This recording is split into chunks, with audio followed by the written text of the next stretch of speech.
April 12, 1945. The guns of Europe were not yet silent, but they were tired.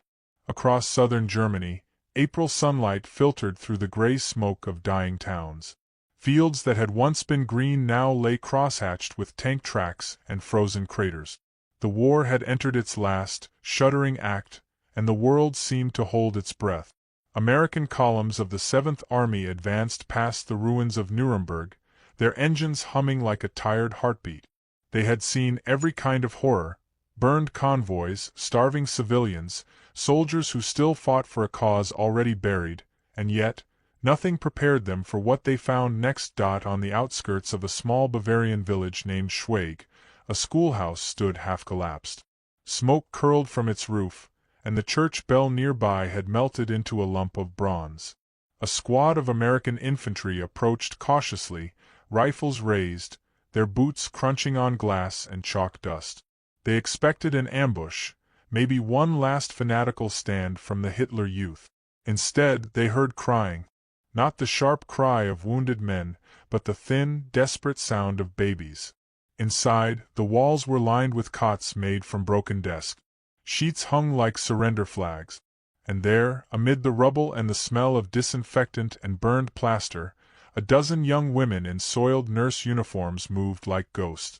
Their Red Cross armbands were faded pink from blood and rain. One of them, no more than 20, her blonde hair darkened with soot, was rocking a baby in her arms while another boiled water over a dented enamel bowl. They froze when the soldiers entered. The rifles, the helmets, the unfamiliar faces of men who spoke in a language that had only ever meant danger. For a long moment no one moved. Then, the sergeant at the front, a man named Corporal David Miller, who had been a farmhand in Illinois before the war, lowered his weapon first. "It's all right," he said softly, though the words meant nothing to them. But his tone did. One of the nurses took a small step forward, trembling. She pointed at the crying infant in her arms and then at the empty bottle beside her, speaking rapidly in German. Miller turned to his medic. "She says there's no milk," the medic translated uncertainly. "None left for 2 days." Outside, trucks rolled past, bound for the next village. Orders were to clear, move, and secure. But Miller stayed. He looked around the room. A chalkboard scrawled with arithmetic, now blackened by smoke, a child's shoe half buried under rubble, and everywhere the smell of hunger. The nurses were thin, hollow-eyed, frightened, not of death, but of men. For years they had been told the Americans were monsters. And yet, here were these monsters, frozen by the sound of infants too weak to cry properly. One baby coughed, a frail, rattling sound that silenced the room. Miller exhaled. "Get the jeep," he said quietly, "and bring what's left of the field rations." Within minutes, the Americans returned with a few cans of condensed milk, a mess tin, and matches. It wasn't much. The women watched as the soldiers heated the milk, awkwardly stirring it with the handle of a bayonet. One of the nurses hesitated, then stepped forward and took the tin. She gestured for them to stop. She would do it. The soldiers stepped back, watching her pour the warm milk into a cracked glass bottle and test it on her wrist before feeding the smallest infant. The baby latched, sighed, and quieted. Something shifted in the air, a silence filled not with fear, but astonishment. Miller scratched the back of his neck. "They're not soldiers," he muttered, more to himself than to anyone else. The medic nodded. "No. Just people trying to keep other people alive." For the nurses, the Americans were an enigma. They came armed, loud, alien, and yet their eyes softened at the sound of babies. When the interpreter finally arrived from headquarters, communication became possible, though barely. The Americans asked who they were, what had happened. The nurses explained that the hospital in Nuremberg had been bombed. They had fled with the infants, hoping to find safety in the countryside. Some of the babies were German, others refugees from the East, all of them abandoned when their mothers were killed or starved on the road. They had been surviving on rainwater and mashed potatoes, but their supplies were gone. As dusk fell, the Americans lit lanterns and brought in blankets from their truck. The barn beside the school was cleared of straw and turned into a makeshift shelter. The women were told they could rest there for the night. One nurse, her name barely audible, Annalise, thanked them in broken English. "For the children," she said. Her voice cracked. Miller didn't know what to say, so he only nodded. He had a daughter back home, 4 years old, with curls like this woman's child. He hadn't seen her since 1943. He looked at the baby in Annalise's arms and suddenly felt very far from victory. By the time the moon rose, the barn flickered with quiet light. Inside, soldiers sat beside the nurses, passing around bottles and cups, trying to measure portions with the precision of artillerymen. Someone hummed a tune, an old American lullaby, and one of the women joined, softly, almost without realizing it. It was the first time any of them had sung in months. Outside, the sound of distant gunfire echoed like fading thunder. The front line was moving north, toward the Danube, leaving behind pockets of surrender and disbelief. But inside that barn, another kind of battle was ending, the one between the idea of an enemy and the reality of a human being. Later, when the soldiers reported their find, a lieutenant asked Miller why he delayed the advance. Miller simply said, "We found something that needed guarding." The lieutenant frowned. "A German hospital?" Miller looked back at the barn, where faint cries mingled with low voices. "No," he said quietly. "Life." The war would grind on for a few more weeks. Town after town would fall. Hitler would die. The Reich would collapse. But that night in Schweg, under a patch of starlight seeping through a broken roof, a handful of soldiers and nurses shared a brief ceasefire of the soul. When dawn came, frost covered the fields. Smoke rose from the barn's chimney. Someone had built a small fire to warm the milk. The soldiers prepared to move again. The nurses stood by, clutching their blankets, uncertain if they would be left behind or taken prisoner. The interpreter assured them the Americans would return after securing the next town. They nodded, though their eyes said they didn't believe it. As the convoy pulled away, one of the babies began to cry again. Miller looked back through the dust and exhaust and saw Annalise lift the child, cradling it close, her face turned toward the rising sun. For a fleeting moment, he imagined she was any mother, in any country, after any war. The jeep jolted forward. The barn grew smaller behind them, swallowed by mist. The war had not yet ended, but something in him had. And though he did not know it, that was not the last time he would see those nurses. By the second morning, the barn smelled of smoke, milk, and damp straw. Sunlight leaked through the gaps in the wood, striping the faces of the German nurses as they worked. Outside, a truck engine idled somewhere beyond the frost, its hum steady as a heartbeat. Inside, life clung to the air, fragile, uncertain, but alive. The Americans had returned as promised, bringing more cans of milk, soap, and a few ration tins. They carried their gear awkwardly, as if embarrassed by the gentleness of the mission. None of them had ever expected to fight a war that ended in the feeding of babies.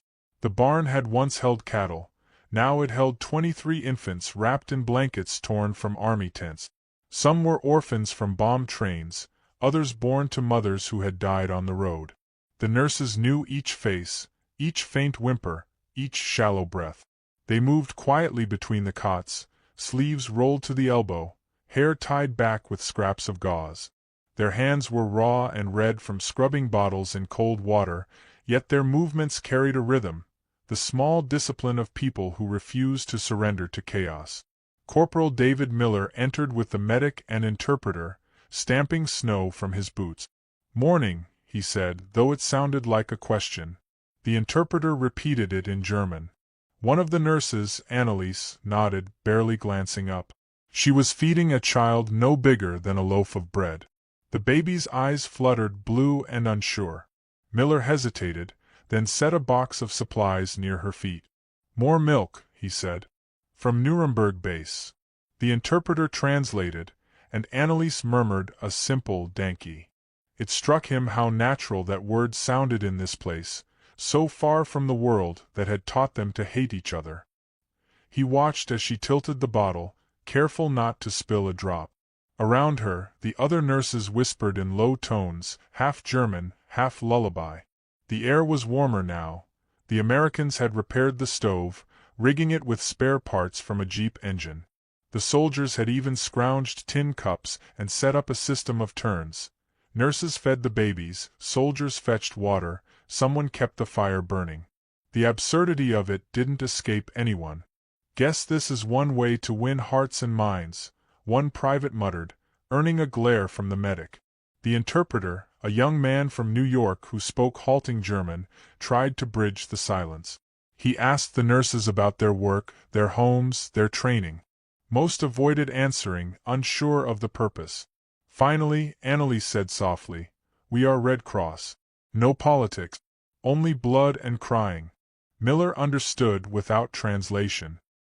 He studied her face, not out of attraction, but out of recognition. She looked like his wife might have if the war had spared her sleep. Hours passed in a strange stillness. Outside, the sound of distant artillery rumbled like a storm. Inside, time stretched thin. The babies slept. The nurses whispered prayers over them. Occasionally, a soldier would smile awkwardly, unsure what to do with his hands. These were men trained for destruction, now guarding the most defenseless beings on earth. The irony lingered in every gesture.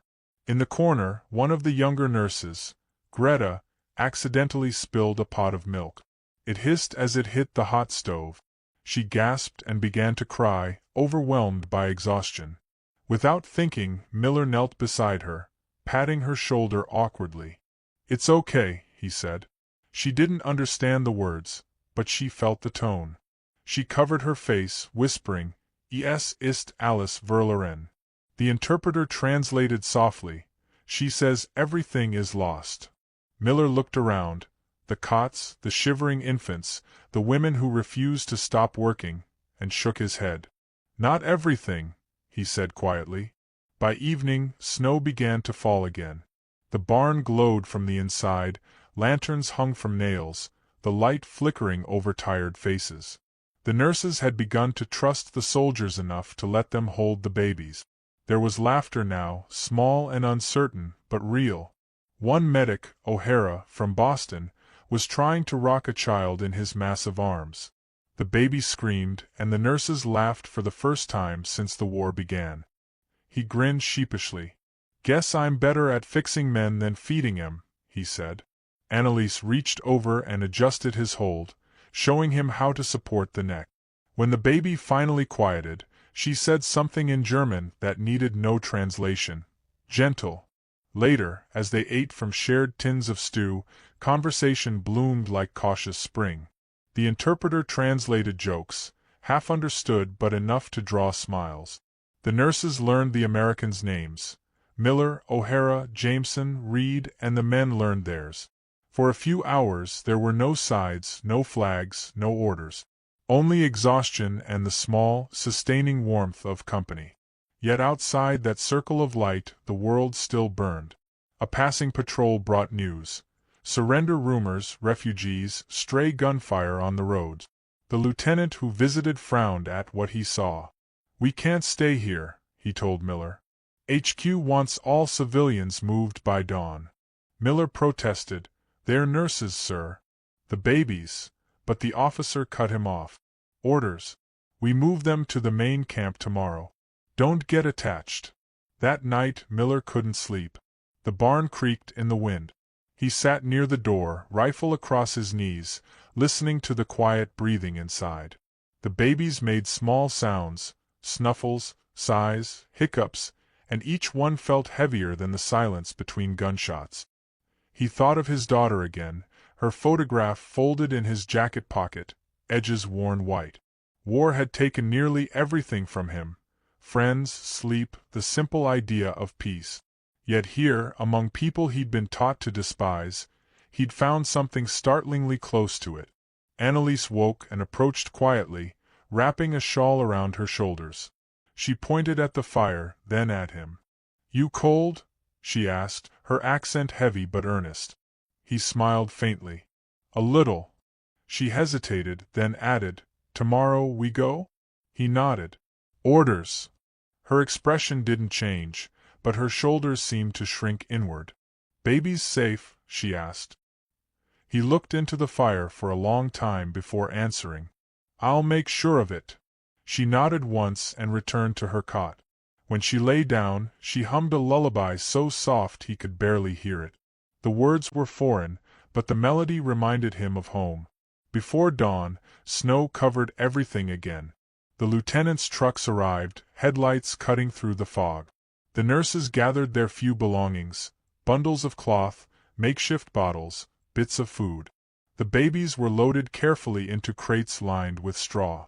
The soldiers moved with quiet efficiency, their faces expressionless. It was supposed to be routine, but it felt like an ending. As the engine started, Miller looked back one last time at the barn. The stove was dying out, the milk cans stacked neatly by the door. On the wall hung a child's drawing someone had found, a son, a house, and a family holding hands. It trembled in the draft like something alive. He climbed into the jeep. The convoy lurched forward, tires crunching over frozen mud. The barn receded into the gray distance until it was just another blur in a landscape of ruins. He didn't know it yet, but within days that barn would become something else entirely, part refuge, part scandal, and part secret. A place where mercy had dared to exist, and where mercy, as always, would be misunderstood.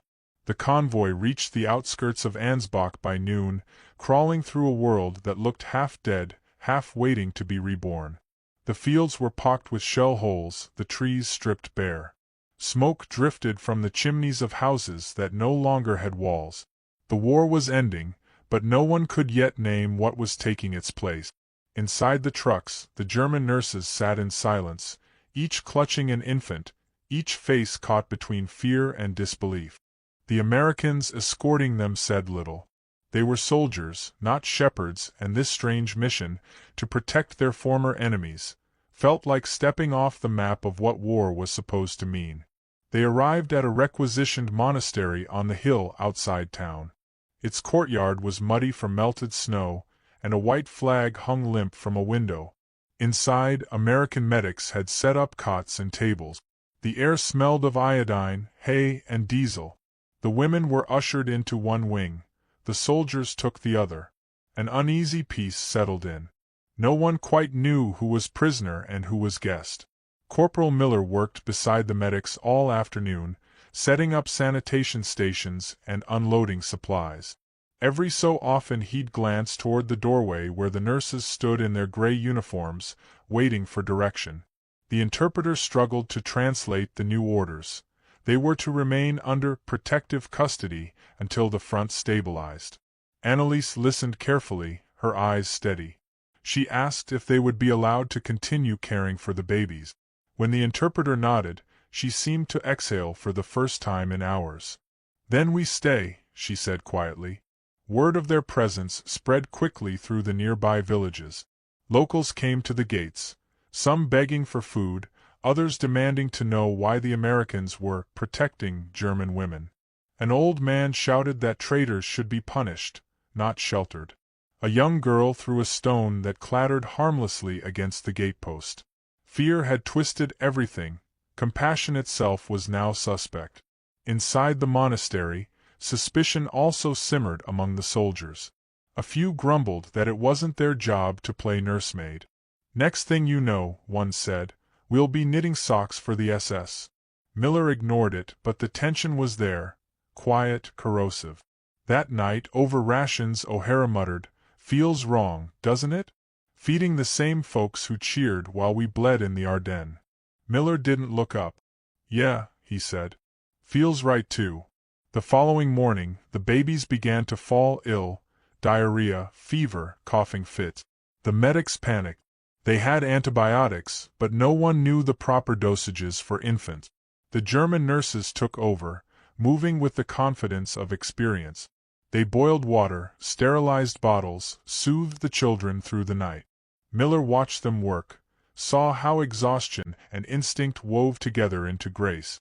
When dawn broke, the fevers had eased.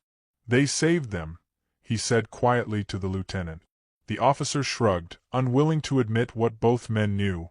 Without those nurses, half the infants would have died.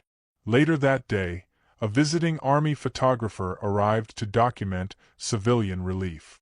He took pictures of nurses in uniforms too thin for spring, soldiers holding babies, milk bottles lined up like ammunition.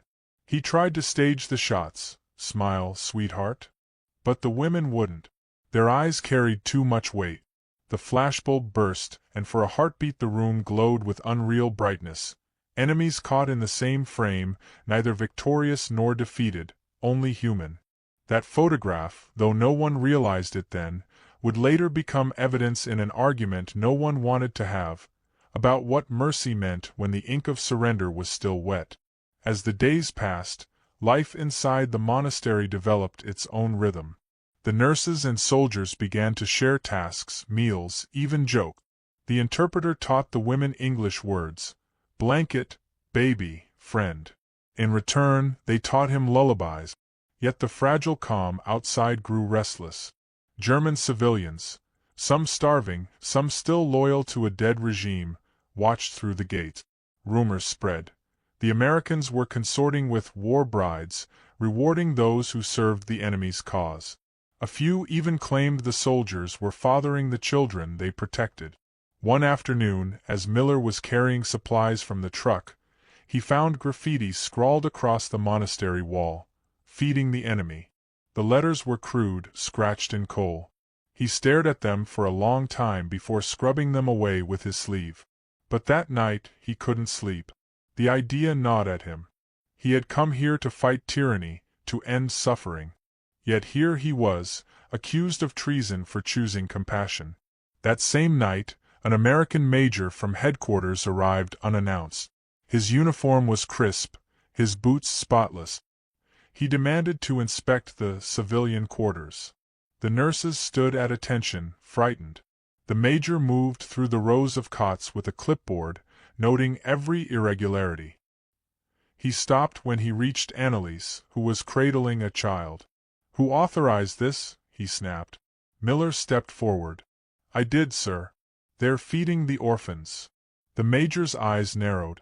"Your orders were to transport civilians, not to run a nursery." Miller's voice was calm but firm. "With respect, sir, we couldn't let them starve." The major studied him for a moment. "Compassion doesn't win wars, Corporal," he said coldly. Miller met his gaze. "Maybe it ends them." The silence that followed was sharp as a rifle crack. The major turned away without reply. The next morning, a directive came down. All German civilians, including nurses, were to be transferred to a larger holding camp near Bamberg. Miller read the paper twice, his jaw tightening. He told the interpreter to inform the women. When Annalise heard, she didn't cry. She simply said, "We go again." Her calmness unsettled him more than tears would have. That evening, as they prepared to leave, the villagers gathered outside the gate. Some shouted curses, others simply stared hollow-eyed. One boy spat at the passing truck. The soldiers ignored it, but one of the nurses whispered a prayer under her breath. She wasn't praying for safety. She was praying for forgiveness. As the convoy rolled out, snow began to fall again. Thin, drifting flakes that turned the ruined landscape ghostly. The road wound between blackened trees. In the back of the truck, Annalise held one of the sick infants close to her chest, humming softly. The baby's breathing steadied, then quieted. Miller glanced back from the front seat, catching her reflection in the mirror, the faintest smile, the smallest victory. He turned his eyes to the road ahead. The war would be over in days, they said. Hitler was trapped in his bunker, Berlin nearly surrounded. Yet something told him the hardest part wasn't ending the war. It was deciding what kind of people would remain when it was over. As dusk fell, the convoy reached a crossroads.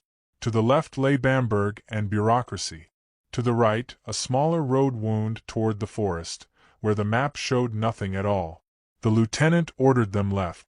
Miller hesitated just a fraction of a second before obeying, the wheel slick beneath his hands. Behind him, the babies stirred, the nurses whispered, the snow thickened. Somewhere far off, artillery echoed one last time. Then silence, deep, clean, uncertain. And though no one said it aloud, every soul in that convoy knew it. They were no longer enemies traveling together. They were witnesses to mercy, and mercy, in war, was its own kind of rebellion. Decades passed before anyone spoke of the barn, or the monastery, or the convoy that had once moved through a dying Germany with babies instead of bullets. The world was busy rebuilding itself, writing history in concrete and treaties, choosing which stories to remember and which to bury under silence.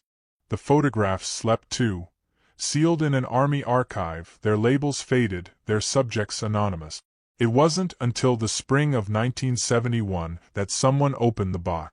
The historian was a quiet man named Peter Landrum, a university researcher cataloging old U.S. Signal Corps film reels for a veterans project. He was looking for battlefield documentation, maps, bomb runs, unit rosters, when he found a small, unmarked envelope wedged between folders labeled Nuremberg Cleanup and Civilian Operations, Bavaria. Inside were 23 black and white prints, curling at the edges. At first glance they seemed ordinary, soldiers, women, children. But something about them held him still. In one, a nurse in a tattered uniform held a baby against her chest, her gaze weary but unbroken. Behind her, an American soldier leaned over a stove, heating milk in a mess tin. The caption scrawled on the back read only, Schwag, April 45. Landrum looked closer. The soldier's face, half in shadow, half lit by firelight, bore a tenderness that had no place in war. He turned the next photograph.